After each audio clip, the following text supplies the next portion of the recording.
Assalamualaikum warahmatullahi wabarakatuh. Perkenalkan, nama saya Dwi Syahira Aditya dengan NIM 24021150020 dari kelas Arsitektur A01. Inventarisasi data. Berikut elemen fisik yang saya gunakan untuk tugas ini. Kemudian elemen sosial. Elemen sosial terbagi menjadi 3, yaitu pola aktivitas manusia, penggunaan ruang, dan norma budaya. Pola aktivitas manusia, rumah ini ditempati oleh keluarga dengan anak. Aktivitas sehari-hari meliputi bekerja, belajar, dan bermain. Anak keluarga sering datang berkunjung pada akhir pekan. Kedua, yaitu penggunaan ruang. Penggunaan ruang, rumah ini memiliki ruang keluarga, ruang makan, dapur, 2 kamar tidur, 1 kamar mandi, dan taman kecil. Ruang tamu digunakan untuk menerima tamu, ruang makan untuk makan bersama, dapur untuk memasak, kamar tidur untuk tidur, kamar mandi untuk mandi. Kemudian yang ketiga yaitu norma budaya. Keluarga ini menjunjung tinggi nilai kekeluargaan dan kerukunan. Mereka sering mengadakan acara keluarga di rumah dan menjamu tamu dengan ramah. Kemudian yaitu elemen visual. Elemen visual terbagi menjadi 3, yaitu pemandangan, komposisi ruang, dan elemen estetis. Pemandangan, rumah ini memiliki pemandangan yang indah dengan taman yang kecil yang terawat. Kemudian komposisi ruang. Komposisi ruang pada rumah ini tata letak ruangan dirancang untuk memberikan privasi dan kenyamanan bagi penghuni. Yang ketiga yaitu elemen estetis. Rumah ini memiliki desain modern minimalis dengan warna-warna netral yang menenangkannya. Kemudian yaitu teknik pengambilan data. Yang pertama yaitu ada survei lapangan yang terbagi menjadi 2, data dan analisis. Data, dokumen menyebutkan bahwa rumah berlokasi di lingkungan permukiman padat, panjang bangunan adalah 9 meter dan lebar 7 meter, dan tinggi bangunan 3,5 meter, luas lahan total adalah 80 meter persegi, termasuk halaman depan yang cukup luas. Kemudian yang itu ada analisis. Analisis, lokasi rumah berada di lingkungan padat penduduk dengan lahan terbatas khususnya di bagian depan. Ukuran tampak rumah dapat dikira-kira sekitar 9 meter kali 7 meter. Kemudian yang kedua ada pemetaan. Berikut gambar pemetaan yang saya cantumkan. Kemudian yang ketiga yaitu dokumentasi visual. Berikut dokumentasi visual yang dapat saya cantumkan juga. Kemudian yaitu analisis atau analisa data. Yang pertama, teknik analisis. Teknik analisis terbagi menjadi 3 bagian yaitu diagram hubungan, pemetaan peluang dan kendala, dan matriks SWOT yang terbagi menjadi 4 yaitu Kemudian yaitu teknik analisa. Teknik analisa terbagi menjadi 3 bagian yaitu diagram hubungan, pemetaan peluang dan kendala, dan ketiga yaitu matriks SWOT yang terbagi menjadi 4 bagian. Yang pertama yaitu strengths atau kekuatan, yang kedua weaknesses atau kelemahan, yang ketiga opportunities atau peluang, yang keempat threats atau ancaman. Yang pertama yaitu diagram hubungan. Diagram hubungan berdasarkan gambar tampak adanya keterbatasan ruang terbuka di depan rumah. Diagram hubungan akan menunjukkan keterkaitan antara ruang dan rumah, yaitu dalam kurung ruang tamu, ruang makan, dan lain-lain, dengan ruang luar, halaman depan, dan jalan. Ini akan membantu dalam menganalisis sirkulasi dan aksesibilitas. Hubungan antara ruang dan luar juga akan mempertimbangkan pencahayaan dan ventilasi alami. Yang kedua yaitu pemetaan peluang dan kendala. Peluang, potensi pengembangan taman kecil di depan rumah untuk meningkatkan estetika dan kenyamanan. Penambahan elemen landscape seperti tanaman hias dapat meningkatkan keindahan. Yang kedua yaitu kendala. Kendala, luas lahan yang terbatas di depan rumah membatasi pengembangan ruang terbuka. Kondisi atap yang tampak sudah agak usang juga menjadi kendala yang perlu diperhatikan.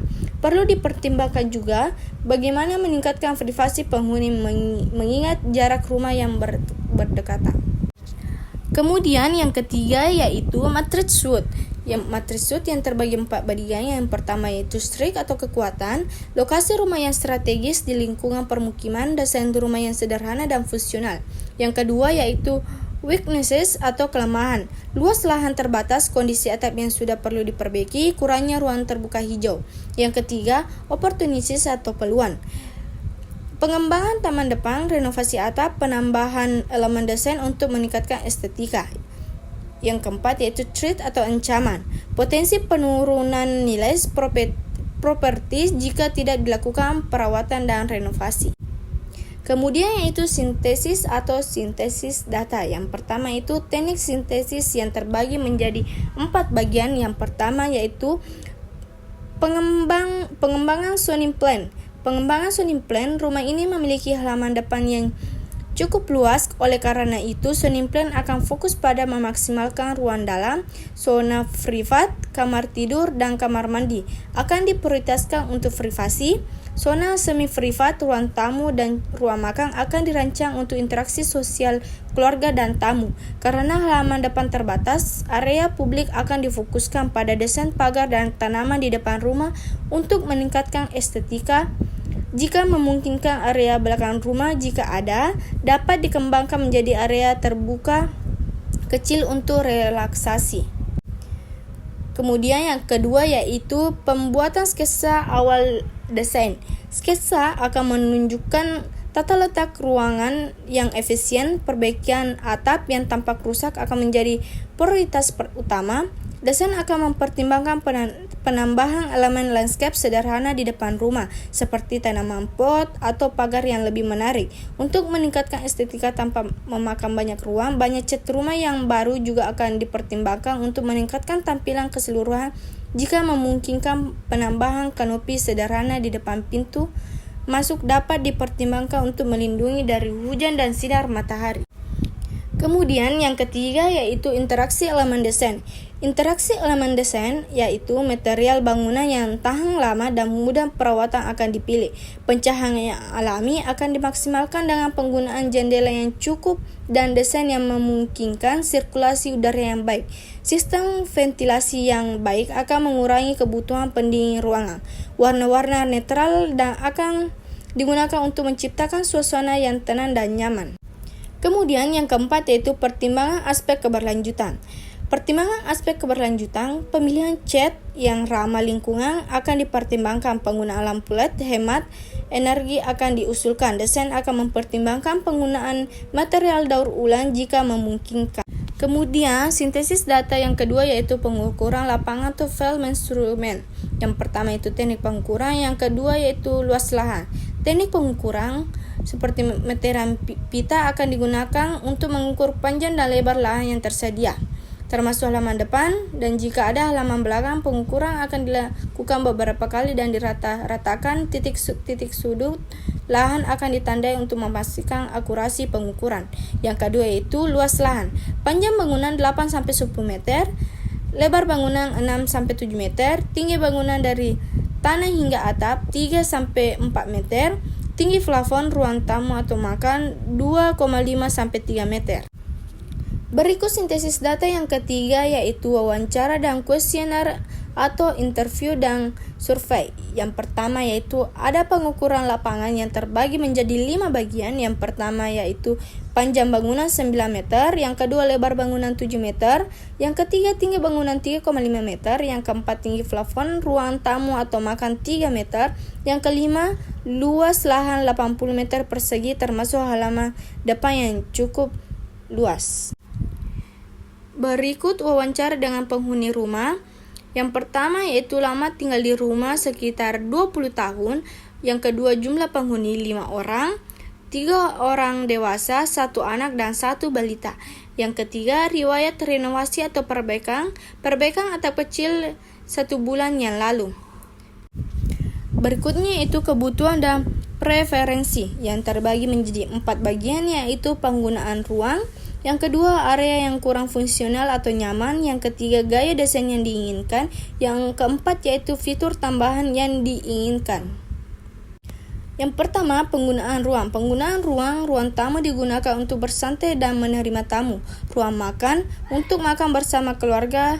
Kamar tidur utama untuk orang tua, kamar tidur anak untuk Yang pertama yaitu penggunaan ruang. Penggunaan ruang tamu digunakan untuk menerima tamu, ruang keluarga untuk bersantai dengan keluarga, ruang makan untuk makan bersama keluarga, kemudian kamar tidur utama untuk ibu dan anak, kemudian kamar tidur yang kedua untuk saudara dan keluarga kecilnya. Yang ketiga yaitu gaya desain yang diinginkan, yaitu minimalis modern dengan sentuhan tradisional. Yang keempat, fitur tambahan yang diinginkan, taman kecil di depan rumah, sistem pencahayaan yang lebih baik, dan kitchen set baru. Berikutnya yaitu kondisi rumah. Kondisi rumah yang pertama yaitu kerusakan struktur, retakan kecil pada dinding luar atap perlu diperiksa lebih lanjut. Yang kedua, sistem plumbing atau elektrikal, yaitu tidak ada masalah yang dilaporkan. Yang ketiga, pencahayaan dan ventilasi. Pencahayaan yang di ruang tamu kurang, ventilasi yang cukup baik. Selanjutnya yaitu kuesioner yang terbagi menjadi 8 bagian. Yang pertama yaitu kondisi atap 3, kondisi dinding 3, sistem ventilasi 4, sistem pencahayaan 2, keamanan rumah 3, gaya desain yang diinginkan minimalis modern. Yang ketujuh, material bangunan yang disukai kayu dan beton. Yang kedelapan, anggaran renovasi sekitar 100 juta. Berikut analisis dokumen yang dapat saya cantumkan pada tugas saya. Selanjutnya yaitu pentingnya diagramin dalam metode White. Diagram sangat penting dalam metode White extension atau white box texting karena beberapa alasan utama. Yang pertama, pemahaman sistem yang lebih baik. Yang kedua, identifikasi titik-titik risiko. Yang ketiga, perancangan kasus uji yang lebih efektif. Yang keempat, dokumentasi pengujian. Yang kelima, komunikasi yang lebih baik. Yang keenam, deteksi kesalahan lebih awal. Baiklah, saya akan menjelaskan mengapa pentingnya diagramin dalam metode White sangat penting. Yang pertama yaitu pemahaman sistem yang lebih baik, karena diagram seperti diagram alur flowchart, diagram aktivitas atau activity diagram, atau diagram lainnya memberikan representasi visual dari alur kerja dan logika internal sistem. Ini sangat membantu penguji untuk memahami bagaimana sistem bekerja secara detail sehingga mereka dapat merancang kasus uji yang lebih efektif dan komprehensif. Tanpa diagram, memahami sistem yang kompleks akan jauh lebih sulit dan memakan waktu. Berikutnya yaitu identifikasi titik-titik risiko. Dengan melihat diagram alur atau diagram lainnya, penguji dapat dengan mudah mengidentifikasi bagian-bagian sistem yang lebih rentan terhadap kesalahan atau memiliki kompleksitas tinggi. Ini sangat memungkinkan penguji untuk memukuskan upaya pengujian pada area-area tersebut. Berikutnya, perancangan kasus uji yang lebih efektif. Diagram membantu dalam merancang kasus uji yang mencakup semua jalur eksekusi yang mungkin dalam sistem. Penguji dapat menggunakan diagram untuk memastikan bahwa semua jalur kode telah diuji sehingga meningkatkan cakupan pengujian. Berikutnya itu dokumentasi pengujian. Dokumentasi pengujian, diagram berfungsi sebagai dokumentasi yang baik tentang proses pengujian. Mereka membantu menjelaskan bagaimana pengujian dilakukan dan apa yang diuji. Ini sangat penting untuk audit atau referensi di masa. Kemudian berikutnya yaitu komunikasi yang lebih baik. Diagram menyediakan cara yang jelas dan ringkas untuk mengomunikasikan desain di sistem dan proses pengujian kepada orang lain, termasuk anggota tim pengujian lainnya, pengembang, dan pemangku kepentingan. Ini memfasilitasi klarifikasi dan pemahaman yang lebih. Kemudian yang terakhir yaitu deteksi kesalahan lebih awal. Dengan memahami alur sistem secara visual melalui diagram, kesalahan dalam desain atau logika sistem dapat diidentifikasi lebih awal dalam siklus pengembangan sehingga mengurangi biaya dan waktu perbaikan di kemudian hari. Berikut dokumentasi foto jarak rumah saya sampai 500 meter. Selanjutnya yang terakhir, dokumentasi jarak rumah saya dari 0 sampai 1 km. Baiklah, itu saja presentasi yang dapat saya paparkan. Sekian dan terima kasih. Wassalamualaikum warahmatullahi wabarakatuh.